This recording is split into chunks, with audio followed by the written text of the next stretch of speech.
This is Freshly Squeezed True Crime, a Florida-only true crime podcast. I'm Sue Haley, and before we get to this week's juicy episode, I ask you to visit the website at fstcpodcast.com, where you'll find all of our social media platforms as well as the newest episodes. And also, find us on YouTube, where we'd like you to follow us, subscribe, share it, do all the things. So, pour yourself a tall glass of orange juice and let me tell you a story. When we left off, Carl had fallen in love with Elena. Elena passes away, and then he steals her out of a mausoleum. And now the conclusion. Life, death, and airships. 2 years, Carl and Elena spent together on West Beach, which he called South Beach, were the happiest of his life.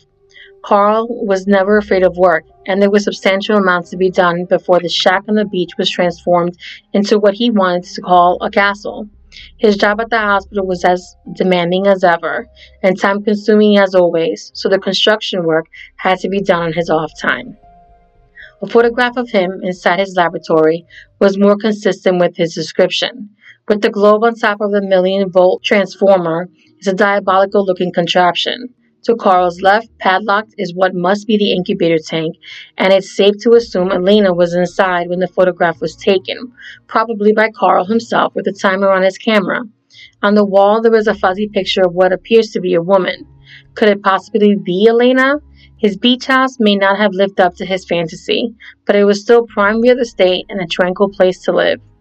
Though his days of employment were numbered, he continued his duties as X-ray technician at the Marine Hospital. People still living remember vividly Carl strutting assuredly to work from his new beachfront home, using his cane not for health purposes, but, in the aristocrat manner. He had no choice but to walk because by 1935, the end of the Great Depression was nowhere in sight. The trolleys were shut down, and the city was on the verge of bankruptcy, having accumulated $5 million in debt. With 80% of the population unemployed, public services like police, fire, and sanitation were almost non-existent. Politics was no fun without any money to spend. So, on July 1st, 1934, the city council and the county commissioner turned the city over to the FERA, the Federal Emergency Relief Act. Flagler Overseas Railroad was still running, though. It was said to have been carrying nothing to nowhere. The Orlando Sentinel Auditory Allies Key West, the funeral procession, has just been held up waiting for someone to pay the undertaker. The cigar factories had been moved to Tampa, and if things weren't economically hard enough, the sponge industry coincidentally was wiped out by disease. Surreal is the only way to describe the remote islands that was becoming lost in time, as each day was but another day. In his laboratory, he began mixing solution, testing pumps, and reading a new and improved incubator tank. All work on Elena had been from the purpose of resting and delaying deterioration of her body tissue. Mummification had partially set in. This, however, is not beyond resurrection. The revival of the dried-up cells merely consumes more time, and I never gave up hope while I still have a will. Now I have begun mixing plasma solutions, insufficient quantities, adjusting, testing, cooling, and heating elements. I also tested the circulating palms and electron cells, sterilizing everything, including rubber and glass connectors, and last but not least came my sweet, patiently waiting darling herself. I placed her gently in the incubator tank on a thick layer of white felt and filled the entire tank with a clear solution of oxycodone and sodium at a temperature of 38 centigrade blood heat. And this solution I left her for 24 hours. Then draining the incubator by opening the bottom valve, I refilled the tank while the body was wet and warm with plasma solution of body temperature. All the time was feeling, of course, the tube of the intake was connected to the plasma tank until it was filling up and overflowing through the foot valve into the filter and recharge tank. The outlet tube was then connected with plasma vessel. The fluid was thus kept circulating automatically 24 hours a day at a temperature of 37 centigrade. Carl concocted a way to circulate the liquid continuously daily. He raised the body out of the incubator and permitted her to rest a little, Then he would place her on an X-ray table for a 5-minute radiation treatment with high voltage, 3 million amp aluminum filter, and then return her immediately into the circulating plasma bath. Finally, Elena reawakens. I prepared, as always, her little Christmas tree, decorating it with silver tinsel, cotton snow, and with little small wax candles instead of electric bulbs. I placed the tree on a bench beside her bed with little gifts such as picture books, chocolate, cakes, cookies, perfume, soap, face powder, etc., which she liked while she was alive. For me, she will never die, but will live on with me, and I shall always treat and respect her as a living person. There was a small bottle of wine on the table, another Christmas gift. I opened the bottle and I filled one glass, raising it with a prayer to our God for this blessing. I drank half of it and drew the other half into my mouth. Lifting her veil again, I pressed my lips firmly against hers, which were open just a little. Thus slowly I forced the wine into her mouth. The air from my lungs entered hers and caused her bosom to rise. I released my lips and she breathed out again, but retains all of the wine, not a single drop spilled on her bridal array. I used this method of feeding her at different times with certain solutions when I wanted to be sure they went home where I wanted them to. Fantastically, almost cheerfully, Carl accepted God's will and felt that what he himself was doing with this woman, dead for 5 years, was done with his blessing. My God. Unfortunately for Carl, the peace and solitude he enjoyed at his home on the beach was interrupted in 1936 by workers from the WPA, the Work Projects Administration period, in an effort to make the depressed national economy prosperous once again. FDR's New Deal instigated public work projects. The WPA was restoring and cleaning up beaches, including Rest Beach for Carl. That meant, once again, people were suddenly all around his private and peaceful shack. Having that many people in the vicinity made it impossible for him to use the incubator tank, and that was a shame because it was her immersions into the chemicals that had restored Elena's contour. To make matters worse, the president in charge of the beach cleanup crew had a personal grudge against Carl. Suspending Elena's treatments in order to hide from inquisitive eyes the holy secret he guarded so patiently, Carl agonized about the welfare of his beloved. One morning my walls were shaken by the big explosion. The great concrete pier close to my house had been blown up by them. This made it impossible to live there any longer in safety. My house, now no longer protected from the sea, had to be abandoned. I received no compensation for their loss, nor was I provided with another house I could move into, which absolutely amounted to persecution. Needing another out-of-the-way place, the search for a new castle for his Elena wasn't an easy one. Finally, he found on Flagler Avenue, about 2 miles from Old Town, another wooden shack, meeting the most important criteria: seclusion. It took me and Frank a full month to pack up and move my 20 truckloads of equipment, from April 30th to May 28th, 1936. This was going to be Elena's 5th post-mortem, post and bombs journey, and the 2nd in his wingless airplane. According to a former hospital employee, Carl didn't lose his job because he was incompetent. He was laid off, the victim of a reduction operating budget. Whatever the reason, Carl accepted his discharge almost graciously. Without the interaction with his fellow co-workers, he soon lost almost all contact with the small community living on the other side of the mangrove trees that separated him from the town.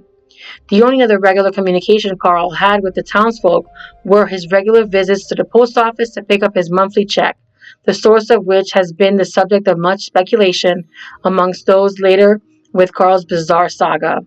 One possible source was a pension from his service in the German military during World War I, a fact he may have tried to conceal by making up his life as a British subject in Australia before he was incarcerated in the Trial Bay concentration camp. Conceivably, in the German Navy, he could have been an X-ray technician who was captured at the beginning of the war and then transported to the prison in Australia for the duration. After the war, returning to Germany, he could have filled out the necessary papers to claim what he was due. Carl himself claims the check came from a machine shop he owned in Germany before he immigrated to the United States. Carl explained that the shop was very successful because scientists would come to him with their ideas. It was so successful that he sold it for money down and a monthly check. However, if this were true, why then would he have immigrated to Zephyr Hills intending to farm with his sister, wife, and children?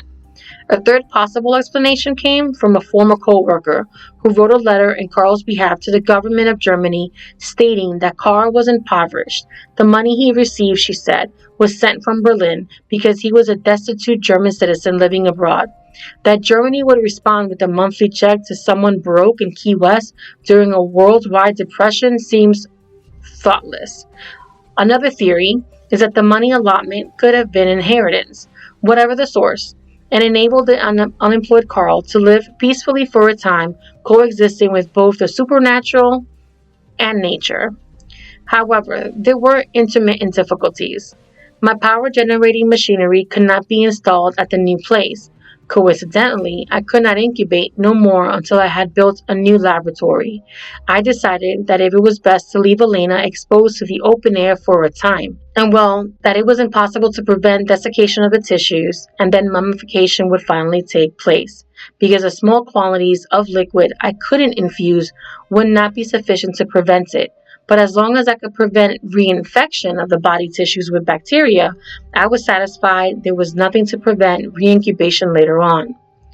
Unable to incubate Elena, the most important thing he had to do was guard her from natural destruction, and her big bed, covered by double and triple screens all around, waterproof tents above it, she knew she was secure, and she looked comfortable and content, just as if she knew I would always take care of her. And I am positive she did know she was lying on her own mattress, on which she had died, and was inviting me beside her. I now slept beside her, closer to her and to protect her from the insects, other dangerous animals, and I could feel for her. Whenever I discovered another leakage, fucking yuck, I sealed it up right away with silk and wax to stop any plasma from running away. When any parts had shrunk by loss of fluids, bleh, I filled it up with soft, sterile cotton packaging and overlaid it with silk wax. On the 29th day of July, 1936, I woke up early in the morning. My eyes were wide open. I was in full possession of my senses and faculties. No matter what people will think or say, I was ready to go out and report the news to the press that Elena had at last reawakened to life. This reawakening was so real that I had convinced myself it was not just an apparition or imagination. It was her own real body, her own real personality. As I looked at her, I noticed the fingers of her right hand moving, and taking her hands in mine, I felt how relaxed and soft it became again. Immediately thereafter, her whole arm lifted itself, and her hand pressed firmly against my face and lips as she used to do when alive, so that I could kiss it. When I kissed her hand, she opened her eyes and looked at me intently. Then, turning herself on her side towards me, she attempted to get up. I was fully awake and became alarmed, fearing that she would collapse and fall, so I spoke to her quietly. God bless you, Elena. I'm so happy you awakened from your long sleep. Carl felt ecstasy, but he also felt trepidation, not about her reawakening from the dead, but from the trauma of the move. I had to come to stay with you for a while and keep you company, she said. Elena, I answered, now don't be hasty in getting up. It may exhaust your strength, my darling. Wait a little, and I will make you some hot beef tea to strengthen you. I went out at once. I made hot beef tea with Libby's extract. When I returned in a few minutes to give her beef tea, I found her in a state of rigidity, but still on the same position in which I had left her, and looking toward me. I turned her gently back on her cushions to straighten her, and gave her the hot beef tea, tasting it for the first time myself as usual. Then I waited by her side for some time, but she remained motionless, so it transpired that this wonderfully happy awakening had ended. Insects had begun tormenting his love, so after a bath in shin soil, and all the cologne, he began to give her another layer of silk and wax. Take my bridal dress, it's soiled anyhow. That's a good idea, darling. I will cut away your bridal dress and cut out the soiled parts, and there will be plenty of silk left, and I will buy you one tomorrow. Her body was lovely and smooth, like the skin of an infant. Unfucking believable. And she was already dressed up again. Once more, I bought her a beautiful golden-colored silk dress trimmed with white silk lace. It matched the gold in her 22-karat gold crown and with the fragment of myrtle wreath around her auburn hair. Where was there ever such a lovely bride? It sounded so sweet and lovely when her voice joins the organ tone. Though her voice was as beautiful as ever, all was not well with his lovely bride. It was desiccation. She was drying out, and had been losing gradually from 90 to 70 to then 60 to then 50 and finally 40 pounds as I waited from time to time. When this loss of weight, her features would naturally change, becoming still and a little disoriented when the underlying tissues fell, and after decapitation of fluids, leaving empty spaces as the water evaporated. Nothing stays the same. As time passed, Carl continued to think his secret was safe, but his actions were suspect. He bought soap. He bought jewelry. He bought an enormous amount of cologne. What was Carl doing in his shack out there in Flagler? It could have been Carl's friend Frank who began to talk, or some kids who beat into Carl's home. But an ugly rumor was circulating around town. Most people just laughed it off, but a few were taking it seriously. In Key West, where everyone eventually knew everything, it was only a matter of time before word reached Elena's sister Nana that her dead sister might not be resting in her peaceful mausoleum. September 28, 1940, was another one of those fateful days for Carl. Nana's husband Mario, who had informed Carl of Elena's death and had rode unknowingly near her body when he sat on top of the wingless airplane as it bumped over the red brick road of United Street on his way to Rest Beach, again visited Carl's home with important news. Elena's tomb had been broken into and the coffin tampered with. Carl's life with Elena had been up to this point a very private affair. No other living souls were involved. Now, due to this latest turn of events, the drumbeat of discovery, which would ruin everything for Carl, awakened anxiety in Carl's stomach. The voice of fear whispered to him softly, "Please, Lord, don't let them take her." Accompanying Mario to the cemetery, he found Nana Medina, Elena's sister, Mr. Bethel, the cemetery sexton, and Mr. Pritchard, the undertaker. Nana immediately insisted that the coffin be opened. With good reason, Carl wouldn't hear of it. With this, I flatly refused to comply. Pritchard and Bethel, according to Carl, assured everyone that all was well in the tomb and that the inner coffin had not been opened, though the outer one had. Understandably, they were not thrilled at the prospect of opening a casket that had been presumably unmolested for 9 years. Undoubtedly, it would be a gruesome sight they would well do without, so they sided with Carl. Nana was momentarily placated.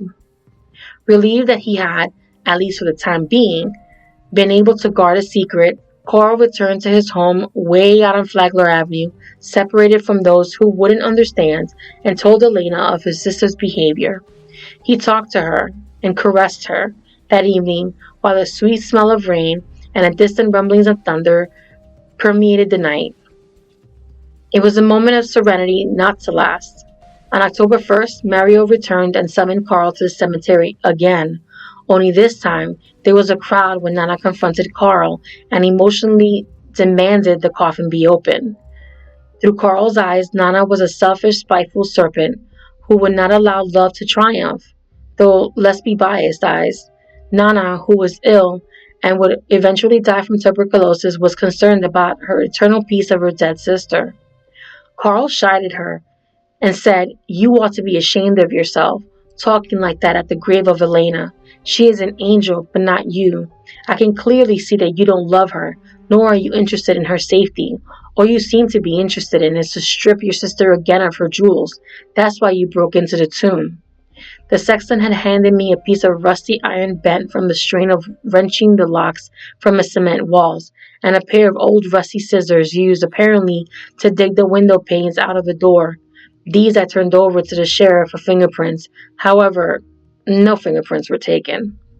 Ironically, Carl was accusing Nana of attempting to rob the grave that he knew was empty because he had already removed the contents. After a while, Nana spoke again, but this time plainly, "Please open the tomb and let me see Elena inside her coffin, or I believe I will go crazy. If only I could see her to know that she is all right, I will be satisfied." Well, this sounded sensible, and fearing that she might become hysterical, and since she was the only remaining sister, I decided to convince her and let her see Elena was perfectly safe. So I said to her, "All right, Nana, I don't want you to go crazy. I will let you see Elena. Let's talk this over in peace and arrange it between ourselves. This is not a public affair. Where do you want us to go?" "Well, to your house, which is nearest," from where I answered, "No, not in my place," said Nana. Carl was not able to comprehend that finding Elena was exactly what Nana was afraid of. She didn't want the eccentric German, whoever he was, in possession of her sister Elena's dead body. The thought of it was so repulsive, she had to make sure it wasn't true, or heaven forbid find out it was. "Well, then let's drive down to my house." She agreed, and we drove down straight to Flagler Avenue. At my house, she invited another woman who was in the car to come in, which, however, I vetoed as she did not belong to the family. When coming inside my rooms, Nana stayed back near the door, while her young husband Mario came along with me to see where Elena's bed stood. He explained, "Here is Elena's bed, Nana." I invited Nana, "Come here, Nana, and see how beautiful Elena is resting in her bed, and the silken garments, and with all her jewelry. Come and see. She could not have it better anywhere else. I think that it will pacify you now." As Nana came alongside the bed, the Count lifted the curtain, and there was Elena, in the dark, candlelit room. At first, Nana couldn't believe her eyes and refused to accept that this patchwork body, reconstructed with wax and cosmetics, was her sister. Turning to Carl, she asked how long the body had been there, and he replied, 7 years. Nana gripped her husband's arm and said, "Let's get out of here. I feel bad. Let's go back to the cemetery and open the vault to see what's inside the coffin." Mario responded, "What's the use now? You have seen what there is to see." But she is persisted in pretending that it was not Elena, and Mario shrugged. "I don't know what to do with Nana. She's crazy." "I think so too. But you ought to teach her some common sense," I said. "I'm not going to open the vault and coffin, not after showing Elena to you." It was an eerie encounter that both frightened and horrified Nana. Later, Nana and Mario's recollection of the encounter differed considerably from the version Carl described so calmly and rationally. When told their version of what had transpired, it was not Nana who Mario called crazy. "I want you to put Elena back into the vault, but I want to be present to see that she lies in her coffin. Do you hear?" But Carl had his own response. "Elena and I will go back to the vault together when our time is up, but not right now. I don't see why you should worry about her now. You never looked after her for the past 9 years. She's been under my care all these years. I've paid all her expenses. Not you. You forgot that I own that too, with everything that's inside of it. Not you." In the shack, the lonely German immigrant sat down beside his lovely Elena and tried to soothe her reassuring words. And for the next 5 days he sat alone with his dead love, wondering what was going to happen, hoping they would be able to stay together. October the 5th, 1940, a motorcade headed by 2 sheriffs and the justice of the peace, followed by a funeral car and several other cars, stopped in front of Carl's home. As he opened the screen door, the sheriff presented Carl with a warrant, charging him with being in possession of a dead body. For the last time, Carl looked over his shoulder at Elena. He caught a glimpse of her face as the men solemnly slid the wicker body casket into the back of the black hearse. For better or for worse, Carl's life changed dramatically. That moment he was arrested, literally overnight, he went from solitary eccentric in a remote island town to an internationally known figure. From obscurity to fame instantaneously, Carl became a celebrity. Then came the order by Justice of the Peace that he could be held on $1,000 bail until the court's disposal of the case, inflated for 2025, that amounts to $23,786. Carl was booked at the county jail on the charge of waiting and maliciously demolishing, disfiguring, and destroying a grave. In jail, waking up to unfamiliar surroundings, Carl had no idea that he was already a newspaper headline. Feeling bewildered, alone, living a solitary existence with Elena for 7 years, he was doubtedly surprised when visitors came to the jail offering to help and support.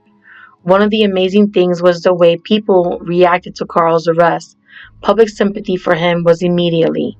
Interestingly, women and men showed different emotions.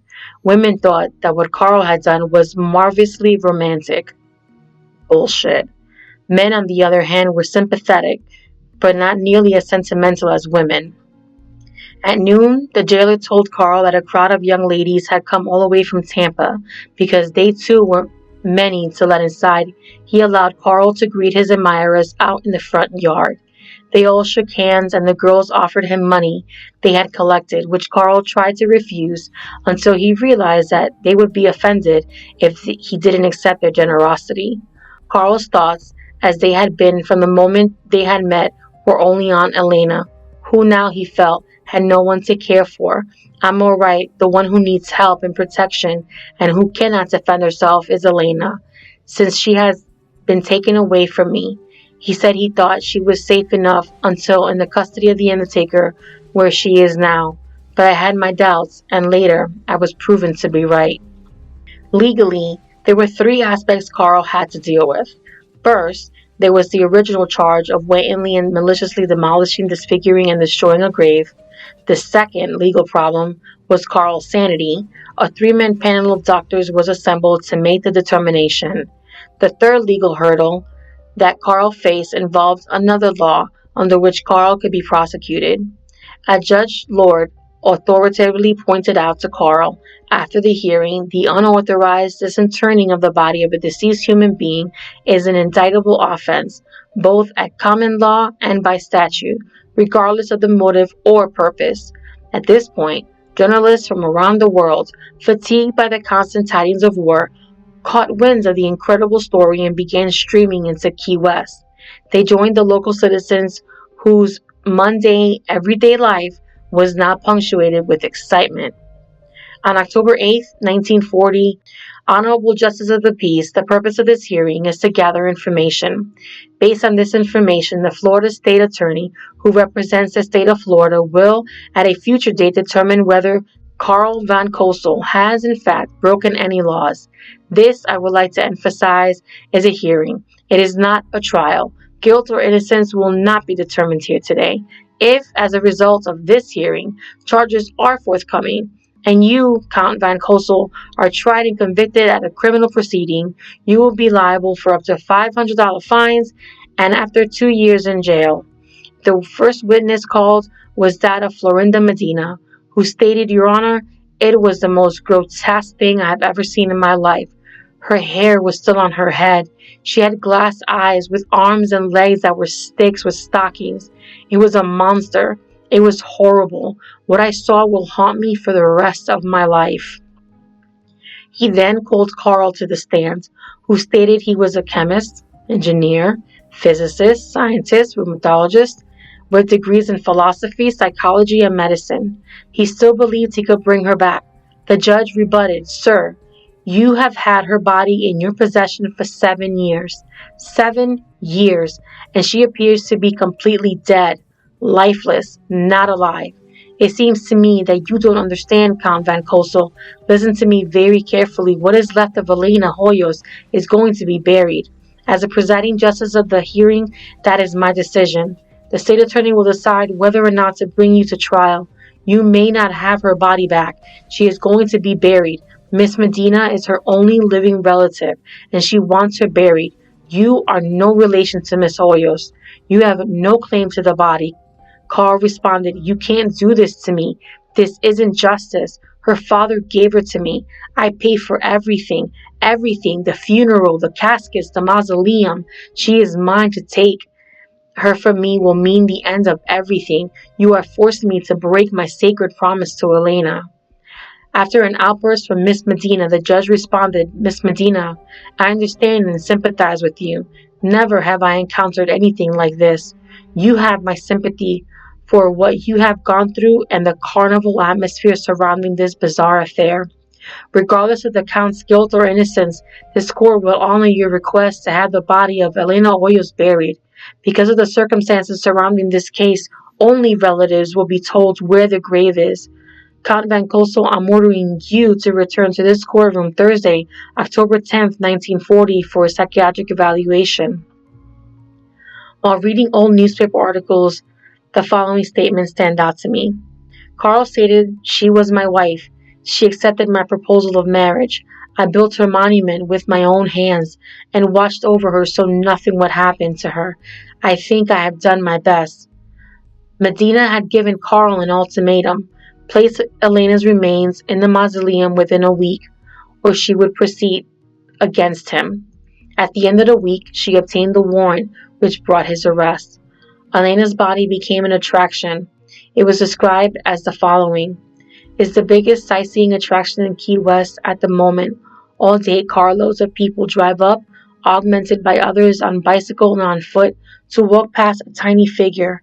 A square of cheesecloth covers a chalky face with glass eyes and matted wig of short, straight, dark brown hair. The shoulders and hip bones protrude too sharply under the robe. The arms and legs are like sticks, and the gaunt hands lie stiffly at each side. A pair of black house slippers reposed beside the small stockinged feet. The day after the hearing, Judge Lord visited the Count in his cell and read him his charges, and Lord also informed Carl he would not be allowed to see Elena and that she would not be returned to the vault he had built for her.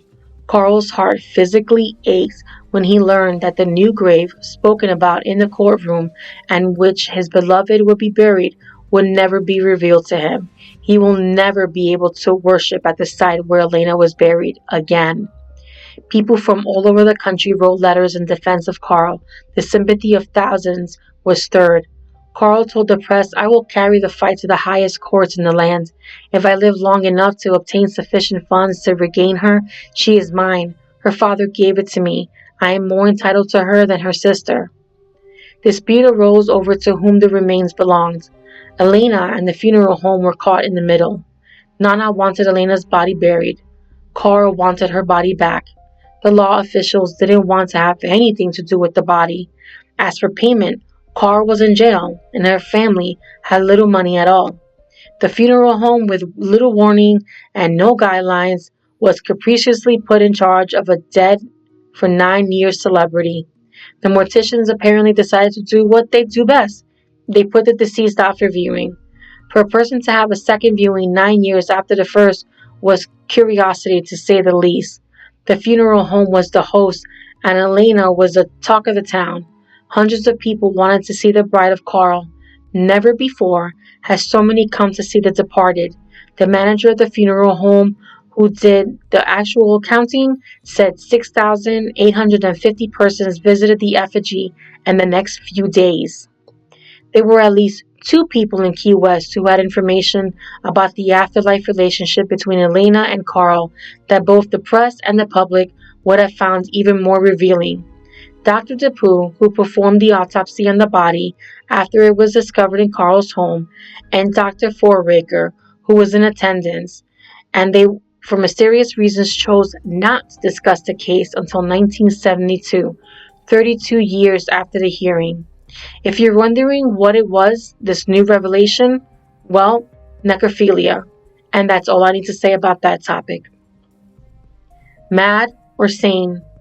Dr. William R. Warren, City Health Officer, and Dr. Harry C. Galley examined Carl despite the judgment of some outside experts declared him to be sane.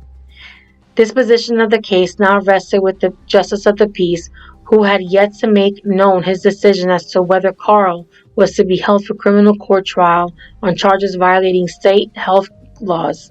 County officials stated, however, that current court actions would have to be taken before disposition of the remains could be determined.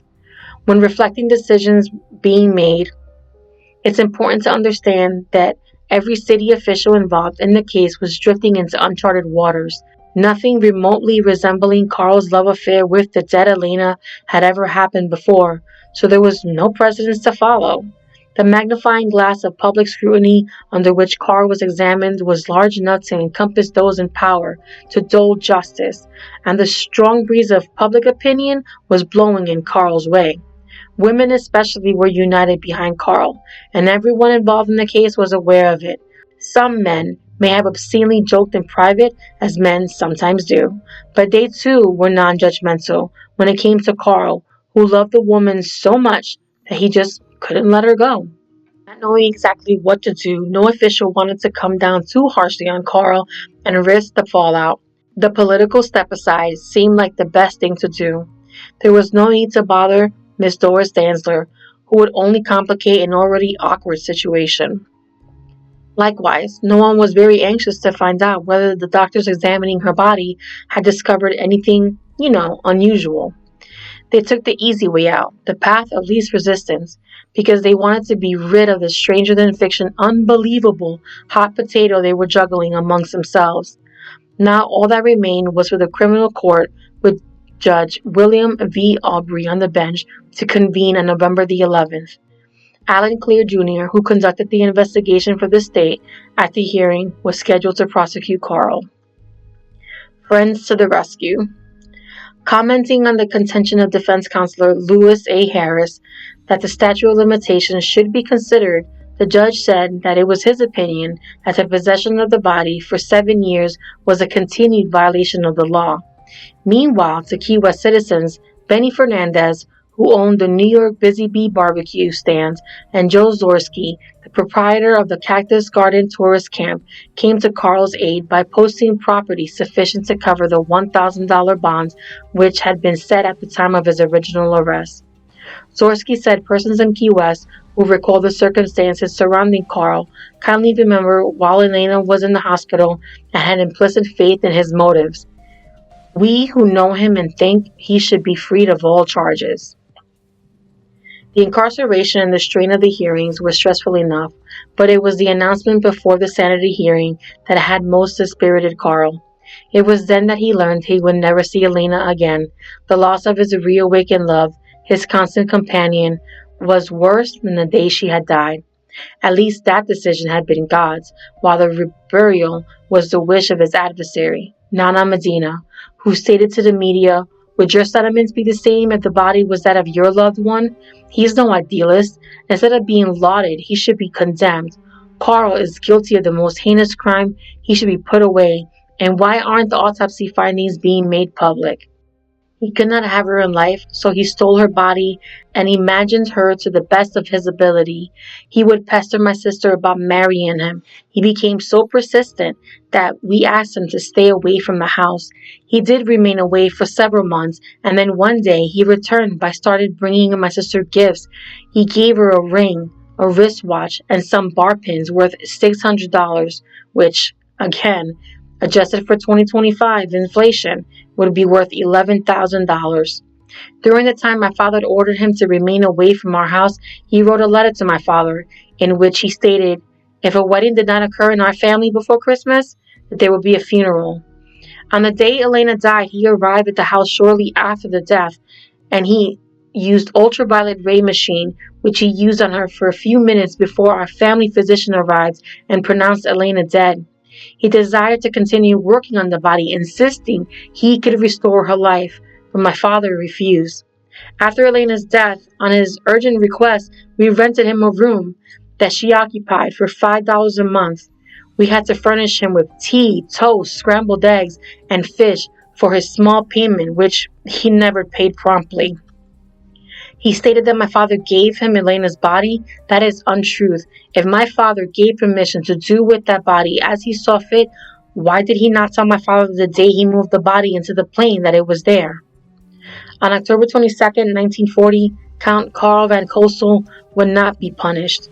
The Monroe County Grand Jury decided that Carl cannot be prosecuted now, even if he committed a crime by taking the body 7 years ago. The county solicitor, Alan Clear Jr., made his announcement to Judge Aubrey, telling him the X-ray technician would not be tried for removing the body of Elena Hoyos from the crypt he had built for it. It was directed that the remains to be returned to the dead woman's sister, Miss Nana Medina, who said the body will be buried. It should be noted that the statute of limitations for molesting a grave is 2 years. As for the unauthorized disinterring of a body, it seems the judge decided to let it go. Realistically, they could have easily brought Carl to trial had they really wanted to. There was plenty of charges and sufficient evidence that could have been used against him, especially in light of what the doctors had found in the autopsy, although there's no way of being certain that they shared that information with the judge, who apparently decided that justice would be best served if the whole thing was dropped and then let the body be buried where the count couldn't find it. It's safe to say this was a trial the judicial system was trying so its hardest to avoid. In fact, under the circumstances, there was a good chance a jury of his peers would not have known what to do, what to think, or what to believe at trial. Rest in peace, Elena. The final disposition of Elena Hoyos was every bit as eerie and unconventional as Carl's behavior had been, because those responsible for her third trip to the cemetery didn't want the obsessed German count to dig her up again. The solution proves that strange circumstances can produce equally strange and unusual results. 3 people were entrusted with Elena's burial: the chief of police, Bienvenida Perez, Lopez Funeral Home, and undertaker Benjamin Sawyer, and cemetery sexton Otto Bethel. The official troika discussed at length how they would go about their task, and it was during these macabre discussions that they made a solid promise to each other. Never, ever in their lifetime would they reveal the location of the grave. In order to hide the burial, they dismembered Elena and put what was left of her into an 18-inch square casket, which could be buried secretly much more easily. Naturally, there had been a lot of speculation as to the exact location of the grave. Most think Elena was buried somewhere in the old cemetery, but the feeling is not universal. Some insist she was buried behind Key West's oldest home. They say the remains are under the brick fireplace. Others have insisted she was secretly buried behind the Catholic Church. There is also speculation that she was buried close to the cemetery sexton's office so he could keep an eye on her. Wherever she is at the end of his life, Benito Perez repeated his pledge of secrecy before he joins Ben and Otto in the next world. I believe he kept his promise.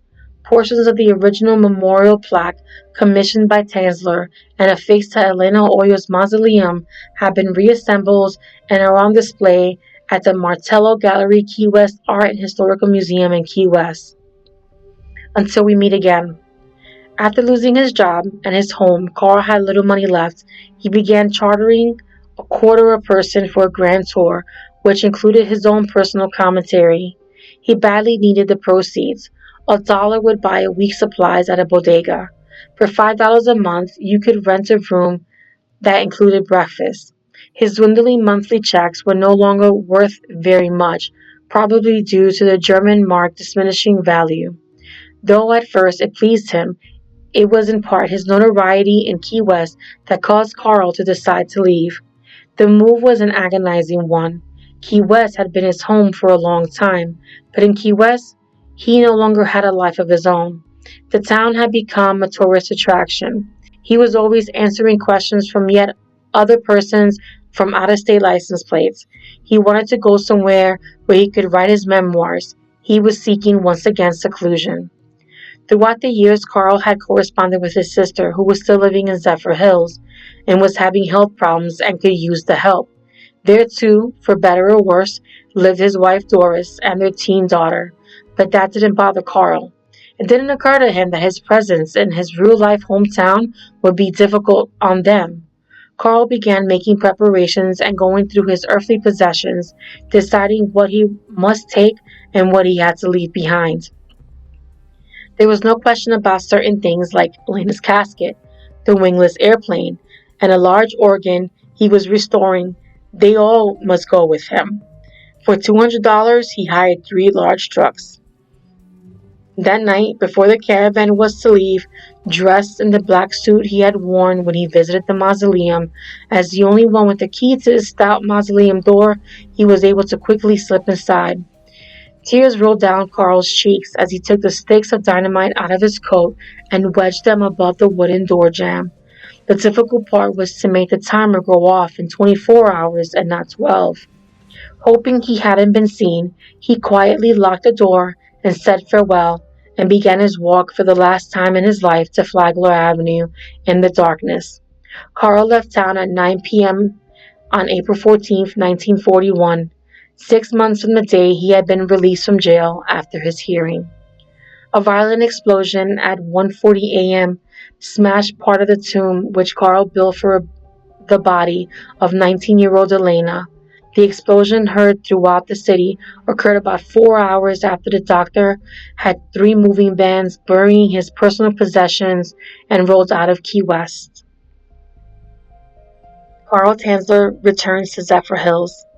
Carl's sister came out of the house when she saw the dust from 3 large trucks coming up the dirt road to her house. His last letter had said Carl would be arriving this time, but she hadn't realized how much her brother was bringing with him.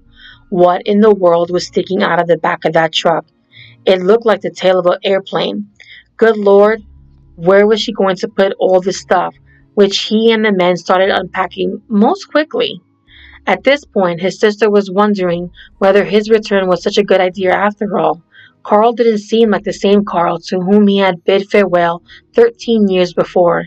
Naturally, he was older. So was she. But it was the obsessive look in his eyes which was the most different. And he talked about subjects on which she would rather not hear, like his lovely bride Elena. Everyone in Zephyr Hills, including herself, had read about Carl and the dead girl. Actually, her sister was as horrified as everyone else by what he had done and his notoriety. The words his sister most wanted to hear from Carl after he'd been there for a few days were, "Is there anything I can do to help?" But Carl never uttered them because he couldn't be distracted from his work. There was so much for him to do for his dead sweetheart. The plane sat at an angle that made the seat in the cabin uncomfortable, yet it was there, in the little cockpit he had shared with Elena, that the intrepid author took pen in hand in the midst of all his adversity, began to write his troubled story. Carl's life in Zephyr Hills was not nearly as flamboyant as his last years in Key West. In a way, he liked the return to the first peacefulness he's had known since living alone on West Beach and then on Flagler Street. It wasn't long before Doris saw the strange wingless aircraft, its proposed pilot, and the myriad of inventions laying around in various stages of completion. Interestingly, it was Miss Doris Tanzler who once again showed compassion for her ex-husband. It never occurred to him that he was the one who was mean-spirited, callous, unfaithful, and not supportive. Doris took the initiative and called on Carl at his sister's, and she eventually took him to the place where his daughter Crystal was buried. Looking down at the tiny grave, she cried softly as he quietly looked down for the first time at their child's burial place. Now that he had finished writing his memoirs, he had time to make a monument for little Crystal, the way he had made for Elena. At the head of the cement slab, he poured in smooth, and he made an arch with a cross on top that stood 3 feet off the ground. Under the yard was a headstone that simply read, "Crystal Tanzler, our darling." There was no birth date or nor death date at the foot of the cement slab. He placed one of the handmade cement urns, like the one on Elena's mausoleum, where flowers can be planted or placed. Though he was blatantly expressing some grief over the death of his daughter, most of his thoughts were focused on getting his memoirs of his undying love for Elena published. Short for money, he asked 2 anonymous persons for a $2,000 loan. The only way to ease the pain of waiting to set the record straight was to utilize his small gift for painting. Pending the publication of his memoir and pending the loan from probably Benny and Zorsky, watercolors were his medium, and rather than create representations of a tortured and misunderstood soul, his work was calm and serene. Carl was at peace with himself and confident the world would appreciate him someday. That would be his ultimate vindication. He painted pictures of his great escape from the Key West Cemetery, their special Christmas of 1936, and her ultimate resurrection. Included in the collection that was to accompany the manuscript were sketches of his laboratory on West Beach and the electrical inventions he used to treat Elena. He painted a picture of the honeymoon couple flying to heaven, and there were numerous portraits of his beloved attempting to show her unearthly beauty. There wasn't much else for him to do, because he refused to take a job that was below his dignity, and no hospital was going to hire him as an X-ray technician now that the story of his bizarre love affair with his afterlife bride was public information. In sickness and in health. Much to Carl's chagrin, the money to publish the memoirs was never sent from the mysterious person or persons in Key West to whom he sent his pleas. However, things did improve a little. Sometime in 1944, Carl moved from his sister's house to a place of his own, a rural residence in Pasco County, Florida. The move allowed him to erect a subtle indoor shrine to his beloved Elena, something his sister wouldn't allow inside her house. On a long table inside the crude little house, he put Elena's casket, and inside the casket he placed one of his plaster of Paris death masks atop a remake of Elena's body. On the open lid of the coffin, he placed pictures of her when she was alive and hung important memorabilia. From the wall, Elena's rosary and crucifix looked down upon her, recreated from form. Carl was once again living alone with his bride, free to work on his plane, invent new things, and study phenomena of the universe through his microscope, which he kept on the table next to Elena. Carl finally found a publisher for his memoirs a little over a year after World War II ended in 1945. Fantastic Adventures, a paperback publication, agreed to print The Secrets of Elena's Tomb. In Carl's letter requesting money, he said the manuscript was over 70,000 words, including illustrations. Only about 3,700 of those words and none of Carl's illustrations were in the pared-down version. On September the 5th, 1947, the quirky publication hit the newsstands, and once again Carl was in the limelight, while Doris was horrified beyond hurt. At this point, she was thankful Carl had left her and their daughters out of the memoirs. Still, it was one more thing she would have to live down, and one more thing she would have to shield her daughter from, if possible. When the money earned from the sale of the story was gone, Carl was once again destitute. He couldn't even buy food. It was during this final period of Carl's life that Doris showed what an exceptionally kind and compassionate woman she was. Doris and Carl met each other once a week at a park bench. Sitting on opposite ends, they would talk for a while, and then she would give him $2.50 from her $15 a week salary. It wasn't much, but it allowed him to buy sardines and a few staples, which kept him from starving to death. Whatever his motive, in 1950, Carl received the certificate of U.S. citizenship with one particular addendum. Over 70 years old now, Carl wanted to change his name from Carl Tanzler to Carl Tanzler von Kosel. 2 years later, on July 3rd, 1952, after days of not seeing Carl's silhouette walking erectly as he searched for wildflowers for his bride, nearby neighbors checked his home only to find unopened mail on his front porch and darkness behind closed doors. They called the sheriff, who found Carl's body badly decomposing, lying on the floor next to the table near the casket. The flowers in the vase by the plaster of death mask had completely dried, and the petals had fallen onto the table. On August 14th, with little fanfare, Carl was buried beside his daughter Crystal at the Zephyrhill Cemetery. His wife, his surviving daughter, and a sprinkling of friends attended the burial, which probably was paid for by Doris. Later, eternally resting by his side, would be his wife, she who suffered the terrible indignities that were the result of his obsessive love for Elena, finally found peace in 1977. Carl never finished the airplane that metaphorically defines him. He never made a triumphant flight back to Key West, where his beloved Elena was buried. He may have daydreamed of stepping down from the cockpit of the plane named after Elena at the Key West airstrip.